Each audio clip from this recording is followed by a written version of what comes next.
हरे कृष्ण। वरदलक्ष्मी व्रत है 8 अगस्त को। अब आप लोग कहेंगे कि वरदलक्ष्मी व्रत क्या है।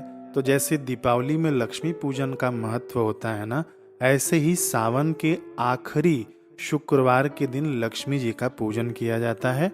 उस तिथि का नाम है वरदलक्ष्मी व्रत। ठीक है। वरदलक्ष्मी व्रत का जो लोग भी पूजन करते हैं उनके घर में लक्ष्मी जी स्थिर होती हैं। कई लोगों का होता है ना कि हमारे घर में लक्ष्मी जी स्थिर नहीं होती, तो ये उपाय आप लोग करिएगा। ठीक है। तो इस बार 2025 में सावन का आखिरी शुक्रवार पड़ रहा है 8 अगस्त को, यानी पूर्णिमा के एक दिन पहले। ठीक। इस दिन आपको पूरे दिन भर व्रत उपवास करना है। फिर जब शाम को आप लोग पूजन करेंगे उसके बाद आप लोग व्रत उपवास खोल सकते हैं। तो व्रत उपवास में दिन भर में आपको क्या लेना है, आपको फल और दूध ले सकते हैं आप। ठीक है। चाय आदि नहीं लेना, इससे व्रत खराब हो जाता है, व्रत खंडित होता है। अब देखिए, इसके अंदर आप लोगों का प्रश्न है कि लक्ष्मी जी को कब बैठाना चाहिए इस पूजन में। तो कई लोग बोलते हैं सुबह में बिठाना चाहिए और कई लोग बोलते हैं शाम को बिठाना चाहिए। तो मैं आपको बता दूं कि दोनों ही लोग सही हैं, लेकिन जो विशेषता होती है ना लक्ष्मी जी के पूजन का, वह प्रदोष काल में मानी गई है। फिर भी मैं आप लोगों को दोनों समय बता देता हूँ, सुबह का भी और शाम का भी। तो वरदलक्ष्मी व्रत का कभी भी पूजन जब भी आप करें ना, तो स्थिर लगन में करना चाहिए। स्थिर लगन कौन से होते हैं? 4 स्थिर लगन माने गए हैं: कुंभ लगन, वृषभ लगन, वृश्चिक लगन और सिंह लगन। ये 4 लगन जब भी दिन भर में पड़े ना, उस समय आप लक्ष्मी जी की स्थापना और पूजन कर सकते हैं।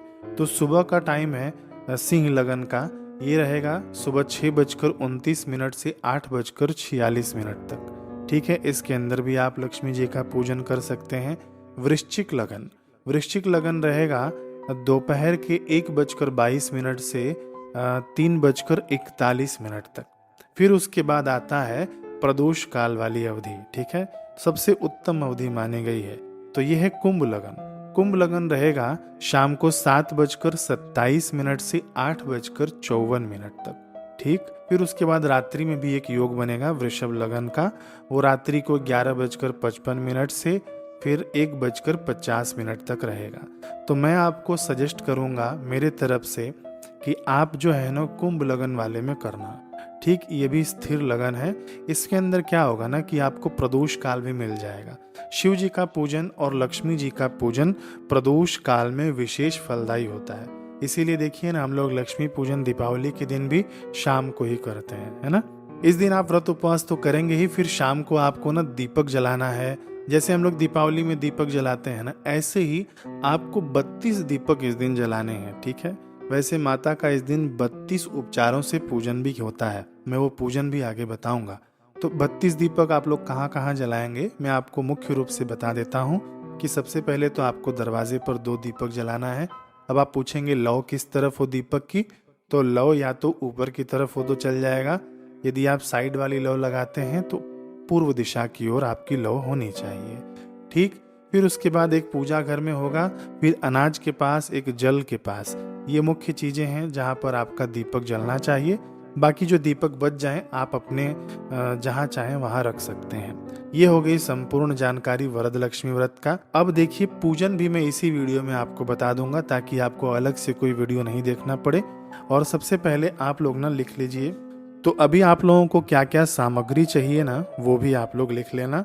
इसका स्क्रीनशॉट लेकर रख लेना, इकट्ठा कर लेना। और मैं कहूँगा कि जरूर आप लोग पूजन करना और व्रत भी करना, क्योंकि देखिए ना, ये सावन मास चल रहा है, चतुर्मास भी चल रहा है ना।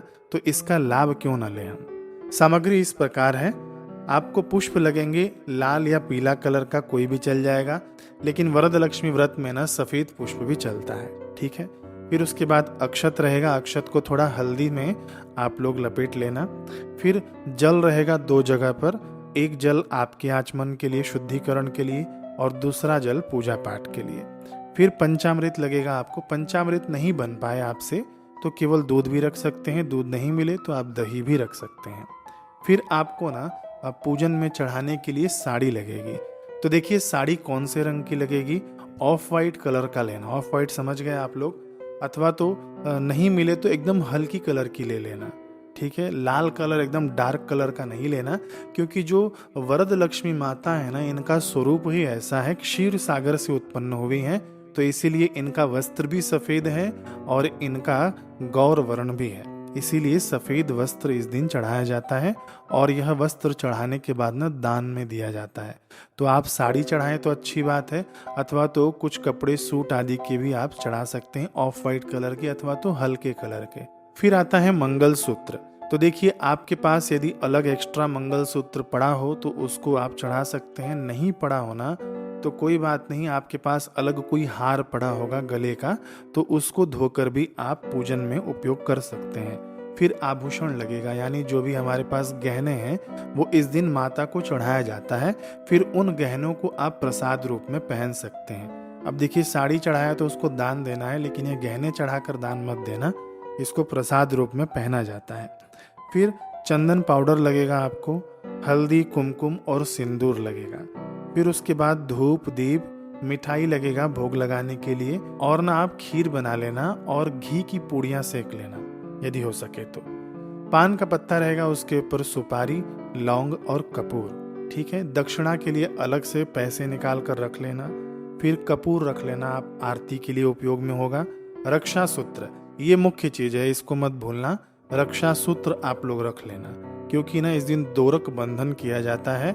ये अगले दिन तो देखिए राखी पूर्णिमा है ना, वो किस लिए होता है कि हमारी सुरक्षा के लिए होता है। राखी पूर्णिमा पर जो भी हम लोग राखी बांधते हैं, लेकिन ये जो हम लोग दोरक बंधन करेंगे वरद लक्ष्मी के दिन, ये लक्ष्मी जी को स्थिर करने के लिए, हमारे सौभाग्य को बढ़ाने के लिए ये दोरक बंधन किया जाएगा, यानी रक्षा सूत्र बांधा जाएगा।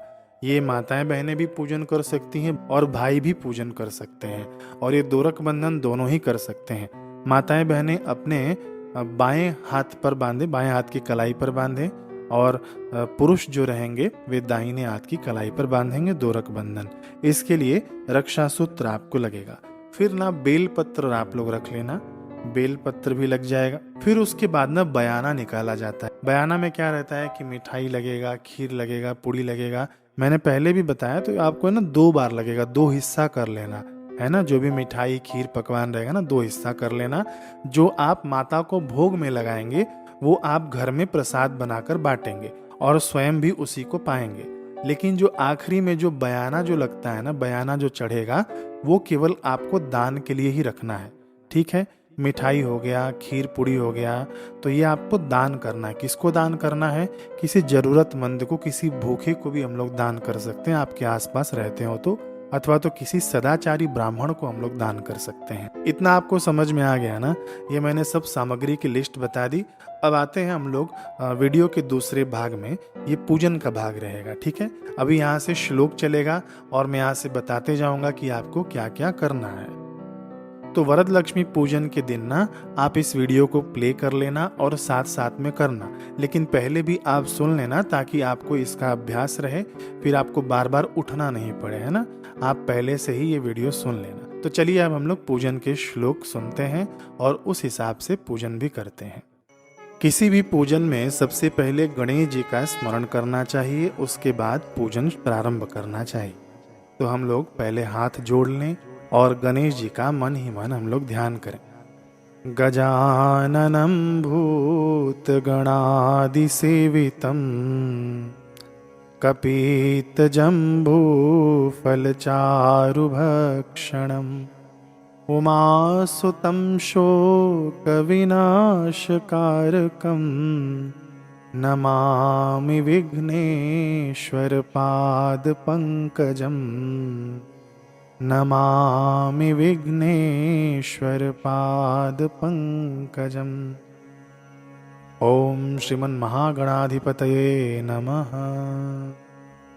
अब हम लोग माता का पूजन प्रारंभ करेंगे। तो सबसे पहले आप लोग हाथ जोड़कर माँ का ध्यान करना। ध्यान करने के लिए मैं आपको स्वरूप उनका बता देता हूँ कि माँ का बिल्कुल गौर वर्ण है। क्षीर सागर से माँ उत्पन्न हुई हैं, सफेद वस्त्र धारण किए हुए हैं। वरद लक्ष्मी यानी वरदान देने के लिए उनके दोनों हाथ ऊपर हैं। हमें आशीर्वाद की मुद्रा में माँ के दर्शन हो रहे हैं। मैं मंत्र पढ़ता हूँ, है ना। क्षीरसागर संभूतां क्षीरवर्ण समप्रभां क्षीरवर्ण समं वस्त्रं दधानां हरिवल्लभां। अब हम लोग माँ का आवाहन करेंगे। आवाहन के लिए ना आप वीडियो में देखिए, हाथों को इस प्रकार बना ले, अंगूठा अपने जो सबसे छोटी उंगली है ना उसके पास ले जाएं, दोनों अंगूठों को, और हाथों को सटा लें। माँ के आगे मुद्रा दिखाएं। ब्राह्मी हंस समारूढ़ा धारिण्यक्ष कमंडलु विष्णु तेजोधिका देवी सामां पातु वर प्रदा। अब हम लोग आसन प्रदान करेंगे। आसन प्रदान करने के लिए आप हाथ में 5 पुष्प ले लें, ठीक है। मैं यहाँ से मंत्र पढ़ता हूँ, उसके बाद आप ये पुष्प माँ को अर्पित कर देना। महेश्वरी महादेवी आसनम ते ददाम्यहम महेश्वर्य समायुक्तम ब्रह्माणि ब्रह्मणः प्रिय। अब देखिए, ये पूजन मैंने कई बार आप लोगों को बता रखा है कि जब भी कोई मेहमान आते हैं ना हमारे घर पे, जैसे हम लोग उनके साथ व्यवहार करते हैं, बिल्कुल पूजन भी ऐसे ही होता है। हमने माँ का आवाहन किया, आसन दिया उनको बैठने के लिए। अब उनके हम चरण धुलाएंगे, उनको स्नान कराएंगे, उनके हाथ धुलाएंगे, फिर उनका ना श्रृंगार भी करेंगे, फिर उनको नैवेद्य भोग लगाएंगे, ठीक है। उनको दक्षिणा भी देंगे। बस यही प्रोसेस है, आप ना साथ में करते जाना, लेकिन खूब भावपूर्वक करना, ठीक। अब देखिए माँ बैठ गई हैं। माँ के चरणों को हम लोग प्रक्षालित करेंगे। तो यदि फोटो रखा है आपने, तो पुष्प में जल डुबाकर ऐसे पुष्प से ही जल आप छिड़क देना। यदि मूर्ति हो आपके पास, तो उस मूर्ति के चरणों पर कुछ बूंदे जल की गिरा देना, भावना करते हुए कि हम माँ के चरणों को प्रक्षालित कर रहे हैं। कुमार शक्ति संपन्ने कौमारी शिखिवाहने पाद्यम ददाम्यहं देवी वरदे वरलक्षणे अर्घ्यम। अब माँ को हम संपूर्ण स्नान कराएंगे। यदि मूर्ति हो तो पूरा स्नान कराइए, अथवा तो फोटो होना आपके पास तो आप पुष्प में जल डुबोकर माँ के ऊपर ऐसे छिड़किए और भावना करिए कि हम माँ को स्नान करा रहे हैं। तीर्थोदकैर महद्दिव्य है पाप संहार कारक है अर्घ्यम गृहाण भो लक्ष्मी देवानाम उपकारिणी। अब हम लोग माँ को आचमन कराएंगे। आचमन के लिए भी आप जल समर्पित कर देना, 2 बूंद आगे, और फोटो हो तो पुष्प में जल डुबाकर फोटो के आगे अर्पित कर देना आचमन के लिए। वैष्णवी विष्णु संयुक्ते असंख्यायुध धारिणी आचमताम देव पूज्ये वरदे सुरमर्दिनी। अब हम लोग माँ को पंचामृत से स्नान कराएंगे। पंचामृत नहीं है तो दूध अथवा तो दही से भी आप स्नान करा सकते हैं। मूर्ति हो तो आप मूर्ति पर स्नान कराएं, अथवा तो पुष्प में दूध अथवा तो पंचामृत लगाकर माँ के आगे रख देना, फोटो हो तो, ठीक है। पद्मे पंचामृत शुद्ध है स्नापयिष्ये हरि प्रिय वरदे शक्ति संभूते वरदेवी वर प्रिय। अब पंचामृत स्नान के बाद ना हम लोग जल से स्नान कराएंगे। कराते जाना आप। गंगा जलम समानीतम सुगंधि द्रव्य संयुतम स्नानार्थम ते मया दत्तम गृहाण परमेश्वरी। अब हम लोग वस्त्र अर्पित करेंगे। जो वस्त्र मैंने बताया है, आप वह वस्त्र माँ के आगे समर्पित कर देना। रजताद्रि समम दिव्यम क्षीर सागर सन्निभम चंद्र प्रभा समम देवी वस्त्रम ते प्रददाम्यहम।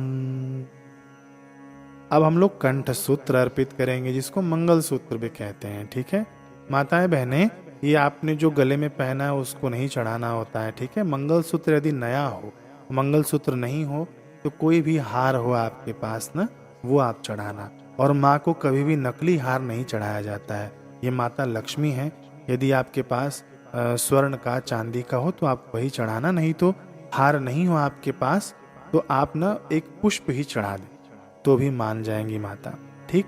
मांगल्य मणि संयुक्तम मुक्ता फल समन्वितम दत्तं मंगलसूत्रम ते गृहाण सुरवल्लभे। अब हम लोग आभूषण चढ़ाएंगे। तो कोई भी आपका जो भी आभूषण हो, भले ही पहना हुआ हो, उसको आप धोकर चढ़ा सकते हैं। ठीक है। स्वर्ण भूषितम दिव्यम नानारत्न सुशोभितम त्रैलोक्य भूषिते देवी गृहाणाभरणम शुभम। अब हम लोग गंध अर्पित करेंगे। तो गंध में क्या होता है ना कि माँ को हम तिलक करेंगे। ठीक है। तो आपके पास चंदन आदि हो तो उससे माँ को आप तिलक कर देना।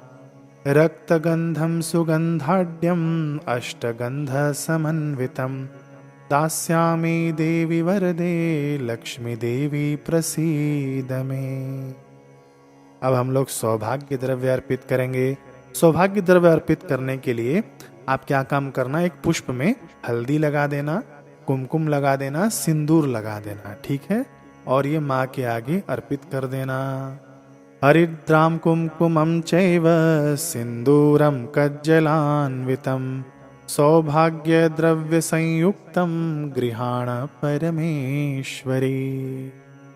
अब हम लोग पुष्प समर्पित करेंगे। पुष्प की माला हो तो वह भी आप पहना सकते हैं, अथवा तो माला नहीं हो, खुले पुष्प हो तो वो भी आप माँ के आगे अर्पित करिए। नाना विधानि पुष्पाणि नानावर्णयुतानि च पुष्पाणि ते प्रयच्छामि भक्त्या देवी वरप्रदे। अब हम लोग अंग पूजन करेंगे।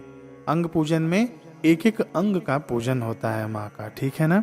तो मैं एक एक मंत्र पढ़ते जाऊंगा, आप तब तब अक्षत और पुष्प साथ में आप माँ के आगे अर्पित करते जाना। ठीक है। ओम वरलक्ष्मी नमः पादौ पूजयामि। पुष्प चढ़ा दीजिए, पुष्प अक्षत। ऐसे एक एक मंत्र पढ़ूंगा, आप तब तब चढ़ाते जाना। ओम कमलवासिन्यै नमः गुल्फौ पूजयामि। ओम पद्मालयाय नमः जंघै पूजयामि। ओम श्रियै नमः जानुनी पूजयामि। ओम इंदिरायै नमः उरु पूजयामि। ओम हरिप्रियाय नमः नाभिं पूजयामि। ओम लोकधात्रे नमः तन्नौ पूजयामि। ओम विधात्रे नमः कंठं पूजयामि। ओम धात्रे नमः नासां पूजयामि। ओम सरस्वत्यै नमः मुखं पूजयामि। ओम पद्मनिधये नमः नेत्रे पूजयामि। ओम मंगल्याय नमः कर्णौ पूजयामि। ओम क्षीरसागरजाय नमः ललाटं पूजयामि। ओम श्री महालक्ष्मयै नमः शिरः पूजयामि। ओम श्री महालक्ष्मये नमः सर्वांगं पूजयामि। अब धूप दिखा देंगे। पहले से धूप जलाकर जो आपने रखा है वह माँ को दिखा देना। नहीं जलाया हो तो जला लीजिए। धूप जलाने के बाद माँ को दिखा दीजिए। धूपम दास्यामि ते देवी गोघृतेन समन्वितम प्रतिगृहण महादेवी भक्तानां वरद प्रिय। अब हम लोग दीप दर्शन कराएंगे। माँ को हम लोग दीप दिखा दें। साज्यम च वर्ति संयुक्तम वह्निनायोजितम मया दीपम गृहाण देवेशी त्रैलोक्यतिमिरापहम। अब हम लोग नैवेद्य अर्पित करेंगे। नैवेद्य में ना जो आपने पकवान बनाया है, जो मिठाई है, वो आप लोग अर्पित करना। नैवेद्य पूजन के बाद आप सभी घर भर में प्रसाद रूप में खा सकते हैं। फिलहाल अभी आप नैवेद्य अर्पित करें। वो भाव से ऐसे अर्पित करना कि हम लोग माँ को जिमा रहे हैं। ठीक है। नैवेद्यम परमं दिव्यम दृष्टि प्रीतिकरम शुभम भक्ष्य भोज्यादि संयुक्तम परमान्नादि संयुतम। अब हम लोग तांबूल अर्पित करेंगे, यानी पान का पत्ता हो, उसके ऊपर लवंग हो, कपूर हो और सुपारी हो। ठीक है। माँ को अर्पित कर देना। नानावल्ली दलैर्युक्तम चूर्ण क्रमुक संयुतम वरलक्ष्मी गृहाण त्वं तांबूलम प्रतिगृहताम्। अब दक्षिणा अर्पित करेंगे। दक्षिणा आपने रखी हो वो माँ के आगे अर्पित कर देना। सुवर्णम सर्वधातूनां श्रेष्ठम देवी च तत्सदा भक्त्या ददामि वरदे स्वर्णवृष्टिम च देहि मे।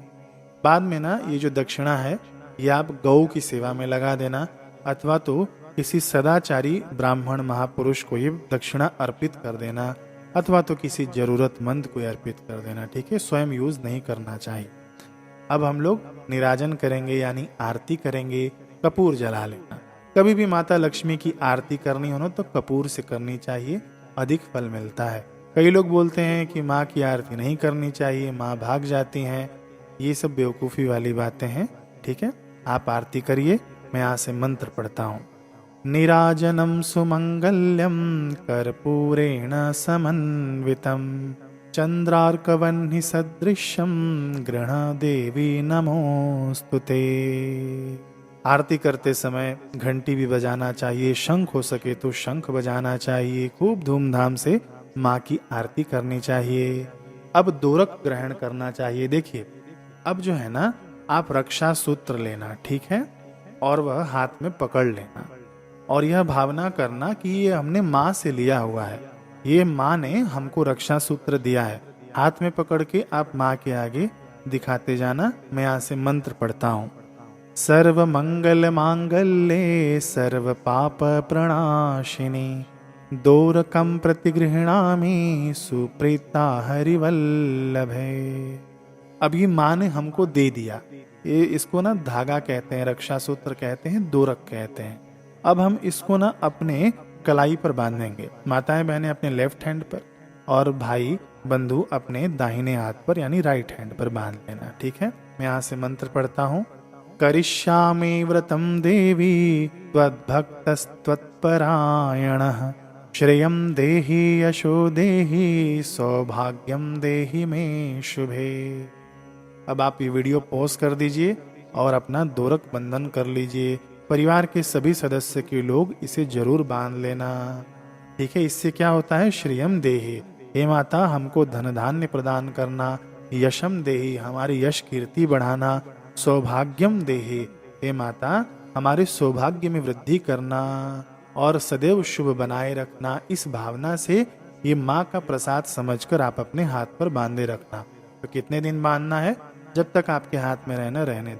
अब क्या करना है? फिर से माँ को ना अर्घ प्रदान करना है। तो पुष्प को ना जल में डुबा देना और माँ के ऊपर प्रक्षालित कर देना उसे। तो पुष्प को ना जल में डुबोकर माँ के ऊपर उसे अर्पित कर देना। मैं मंत्र पढ़ता हूँ। क्षीरार्णवसुते लक्ष्मी चंद्रस्य च सहोदरी गृहाणार्घ्यम महालक्ष्मी देवी तुभ्यम नमोस्तुते। अब हम लोग बिल्व पत्र समर्पित करेंगे। बेल पत्र पर ना आप तिलक कर देना चंदन से, जो उसका चिकना वाला हिस्सा है ना उस तरफ, है ना, और वह चिकना वाला हिस्सा माँ के चरणों में होना चाहिए अथवा तो माँ के फोटो पर होना चाहिए, ठीक है। तो मैं मंत्र पढ़ता हूँ, आप लोग अर्पित करते जाना। श्री वृक्षस्य दलम देवी महादेव प्रियं सदा बिल्व पत्रं प्रयच्छामि पवित्रं ते सुनिर्मलम। अब हम लोग माँ की प्रदक्षिणा करेंगे। तो बैठे बैठे ना आप हाथ जोड़कर ऐसे गोल गोल घुमाना है ना, भावना करते हुए कि हम माँ की प्रदक्षिणा कर रहे हैं। एह जन्मनि यत् पापं मम जन्मांतरेषु च निवारय महादेवी लक्ष्मी नारायण प्रिय। अब हम माँ को नमस्कार करेंगे। यदि भाई हो, जगह हो तो आप दंडवत प्रणाम करना। माताएं बहनें दंडवत प्रणाम नहीं करें, वे केवल सिर झुकाकर माँ को नमस्कार करें, ठीक है। मैं यहाँ से मंत्र पढ़ता हूँ। कामोदरी नमस्तेस्तु नमस्त्रैलोक्य नायिके हरिकांते नमस्तेस्तु त्राहि माम दुख सागरा। अब हम लोग व्रत समर्पण करेंगे। तो जो हम लोगों ने दिन भर का व्रत किया है ना, तो वो हम लोग हाथ में अक्षत और पुष्प ले लेना और उसके बाद माँ के आगे हम अर्पित कर देना कि हे माँ, इसका फल भी हम आप ही को अर्पित करते हैं। ये बात कैसे हुई पता है? यदि कोई छोटा बालक है, उसको 10 रुपया मिल जाए, वो अपने माँ को दे, तो जरूरत पड़ने पर माँ केवल 10 रुपये ही थोड़ी वापस करेगी, जरूरत पड़ने पर माँ लाखों भी लगा सकती है ना। तो एक भाव होता है कि हे माँ, इस व्रत का पुण्य हम आपको अर्पित करते हैं, ठीक है। तो व्रत समर्पण कहा जाता है इसको। हाथ में अक्षत पुष्प ले लेना, जल भी हो सके तो ले लेना हाथ में, और मैं मंत्र पढ़ता हूँ, उसके बाद माँ के आगे अर्पित कर देना। क्षीरार्णव समुद्भूते कमले कमलालये प्रयच्छ सर्व कामांश्च विष्णु वक्षस्थलालये। अब हम लोग क्षमा अर्पण करेंगे। तो हाथ में फिर से आप लोग पुष्प ले लेना, हाथ जोड़ लेना और यहाँ पर हम माँ से क्षमा मांगेंगे कि जो भी पूजन में अथवा तो हमारे व्रत उपवास में त्रुटि रह गई हो माँ, उसे आप क्षमा कर देना। क्षत्रम चामरमांदोलम दत्वा व्यजन दर्पणे गीतवादित्र नृत्यश्च राजसम्माननैस्तथा क्षमापयेषुपचारः समभ्यर्च महेश्वरीं यन्मया च कृतं देवी परिपूर्णं कुरुष्वत। अब हम लोग प्रार्थना करेंगे कि हे माता, आप हमारे इस पूजन को पूर्ण करिए। ठीक है, तो ये प्रार्थना मंत्र में बोल रहा हूँ, आप हाथ जोड़ लेना। वरलक्ष्मी महादेवी सर्व काम प्रदायिनी यन्मया च कृतं देवी परिपूर्णं कुरुष्वत। अब हम लोग वायन निकालेंगे। वायन निकालने के लिए मैंने आप लोगों को बताया था कि भोग अलग चीज है, वायन अलग। वायन दान के लिए होता है, तो वायन में भी आप मिठाई, खीर, पूड़ी, कपड़े भी आप रख सकते हैं, दक्षिणा भी रख सकते हैं। ठीक है, ये चीजें आपको दान करनी होती है। ठीक, मैं वायन का मंत्र पढ़ता हूँ, आप रख देना माँ के आगे। एकविंशति पक्वान्न शर्कराघृत संयुतम वायनम ते प्रयच्छामि इंदिरा प्रियतामिति इंदिरा प्रतिगृह्णाति इंदिरा वै ददाति च इंदिरा तारको भाभ्य अमिंदिरायै नमो नमः। अब हम लोग संपूर्ण पूजा का फल, जो भी हमने पूजन किया है, उस पूजन का फल हम माँ को अर्पित करते हैं। हाथ में अक्षत पुष्प ले लेना। पंचवायनकानेवं दद्या दक्षिणया युतान् विप्राय चाथयतये दिव्य तु ब्रह्मचारिणी सुवासिन्ने ततस्त्वैकं दापयेच्च यथा विधि। प्रेम से बोलिए श्री वरलक्ष्मी मात की जय, महालक्ष्मी मात की जय। इस प्रकार हमारा पूजन संपूर्ण हुआ। तो ये आपको पूजन की सामग्री कब उठानी है, ये हम लोग रात में पूजन करेंगे ना, शाम के प्रदोष काल में। तो ये सभी सामग्री आपको ना कल सुबह उठानी। ठीक है, वायन आपने जो चढ़ाया है बयाना, वो हम लोग उठाकर अभी भी दान कर सकते हैं। यदि आपके पास सुपात्र हो तो बिल्कुल दान कर सकते हैं अभी भी। और जो अभी हमने प्रसाद चढ़ाया है ना भोग रूप में, वो आप अभी उठा लेना और उसी प्रसाद से आपने व्रत उपवास किया हो तो उसी से आपका व्रत खुलेगा। यदि व्रत उपवास आपने नहीं किया हो तो ये प्रसाद आप पूरे घर भर में बांटकर स्वयं भी पा सकते हैं इसे। ठीक है, हो गया। और कुछ पूछना हो तो आप पूछिएगा कमेंट में। हरे कृष्ण।